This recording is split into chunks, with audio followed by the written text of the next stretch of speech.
kept on tooting his horn. I'll show him that my limousine is not a car to scorn. Beep, beep, beep, beep. His horn went beep, beep, beep. My car went into passing gear and we took off with gust. Soon we were doing 90, must have left him in the dust.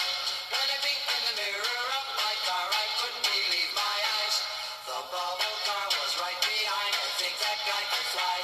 Beep, beep, beep, beep. His horn went beep, beep, beep. Now we're doing 110. It certainly was a race.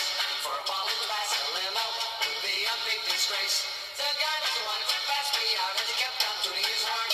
I'll show him that a limousine is not a car to scorn. Beep, beep, beep, beep. His horn went beep, beep, beep.